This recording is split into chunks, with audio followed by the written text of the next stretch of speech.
سے کچھ نہیں بنا، درویشوں اور فقیروں نے یہ سارے کام کیے جن کے اندر ایمان تھا۔ تو اللہ پاک فرماتا ہے اس قرآن کو تم ایک کتاب نہ سمجھو کہ معلومات کے لیے مطالعہ کر لیں گے، اس میں سے کچھ واقعات یاد کر لیں گے، جیسا بدقسمتی سے ہو گیا۔ یہ انقلاب کی کتاب نہیں رہی کہ ہر شخص پڑھنا شروع کرے، پہلی آیت پڑھے رک جائے کہ جو اللہ نے کہا ہے میرے اندر ہے،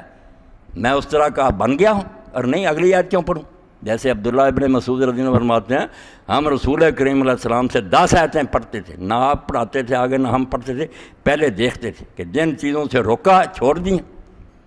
جن کا حکم دیا وہ کرنا شروع کرتے، بدلتے جاتے تھے قرآن کے ساتھ ساتھ۔ پھر وہ مرحلہ آتا تھا جب کہا جاتا تھا یہ راز کسی کو نہیں معلوم کہ مومن قاری نظر آتا ہے، حقیقت میں قرآن پڑھنے والا نہیں رہتا تھا، خود قرآن بن اس کی گفتار، کردار، کمانا، کھانا، ہر چیز سانچے میں ڈال جاتی، سچ مچ قرآن ہو جاتا تھا۔ اور اللہ تعالیٰ رحمت فرمائے سید قطب شہید رحمۃ اللہ علیہ پر، انہوں نے حضور کی سیرت پر ایک فصل میں یہ کہا کہ محمد بن عبداللہ فدا حبیب امیر فرماتے ہیں حضور کی اصل کامیابی نہیں کہ حضور نے قرآن جیسی کتاب دی، اصل کام یہ ہے کہ جب حضور دنیا سے رخصت ہوئے تو عرب میں لاکھوں چلتے پھرتے قرآن بن چکے تھے، قرآن مجید کے سانچے میں ڈال کے۔ اب ہمارا قرآن کیا محفل قرات ہو رہی، بلا رہے ہیں، قاری آ رہے ہیں، لاکھوں روپیہ خرچ ہو رہا، جاتے وہ موسیقی والا جو ہے چسکا اس طرح پورا کر لیں کہ چلو مزہ بدلنے کے لیے آج سنیما ہال نہیں جاتے، وہاں آئیں گے قاری یہاں کانوں پر ہاتھ رکھیں گے، سر ہلائیں گے، سریں بھئی یہ قرآن۔ اللہ تو فرماتا پہاڑ لرز جاتے تھے، آنکھیں جوان سے آنسو بہتے، دل کانپتے تھے، لرز جاتے۔ مودودی صاحب رحمۃ اللہ علیہ نے تفہیم میں لکھا ایک جگہ کہ احمد بن نصر نے جب قبضہ کیا تو اس نے کہا کہ بھائی دربار لگا، قاری سے کہا قرآن تلاوت کر، نیشا پور پر قبضہ کیا۔ اب قاری نے نہ سورہ زمر تھی شاید وہ شروع کری، اور اس میں جب یہ بات آئی کہ اللہ اس دن اعلان کرے گا لمن الملک اليوم، بتاؤ آج بادشاہی کس کی ہے، تم جھوٹے بادشاہ بنے پھرتے تھے، کس کا اقتدار ہے آج، للہ الواحد القہار، کوئی نہیں بولے گا، آواز آئے گی صرف اللہ کی بادشاہی ہے جو تنہا ہے، کوئی اس کے ساتھ شریک نہیں، غالب ہے۔ یہ اثر ہوا کہ احمد نے اسی وقت تاج سر سے اتارا، تخت پر رکھا، زمین پر گر گیا اور سجدے میں سر رکھا اور کہا اللہ بادشاہی تیری، کسی کی بادشاہی نہیں۔ قرآن کا یہ اثر ہوتا تھا کہ لرز جاتے تھے بڑے بڑے ظالم حکمران، اب کچھ نہیں،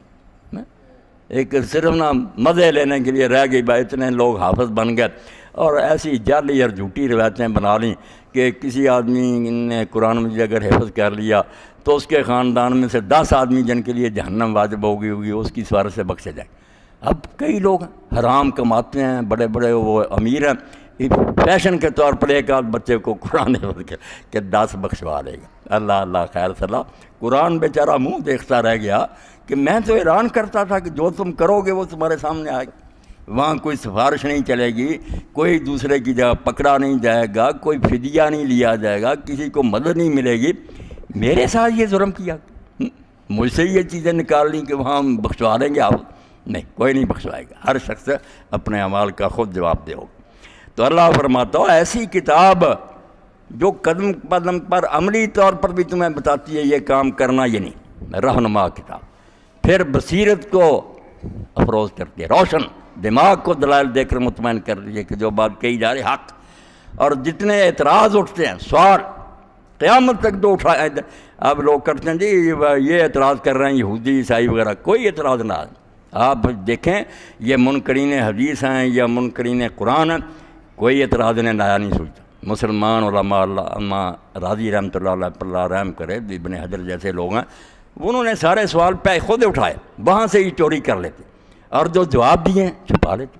ورنہ مسلمان علماء اللہ کی مہربانی سے فارغ ہو چکے ہیں۔ جو ان کے ذہن میں بھی ابھی سوال نہیں ہے وہ بھی انہوں نے پیدا کیا کہ اگر کوئی کافر یہ کہے کیا جواب ہے اس کا، ہر شے جو ہے اللہ کے فضل سے، تو فرمایا والفرقان، یہاں کوئی مغالطہ نہیں دے سکتا، 2 نمبر مال نہیں بک سکتا، ہر چیز الگ الگ کر دی گئی۔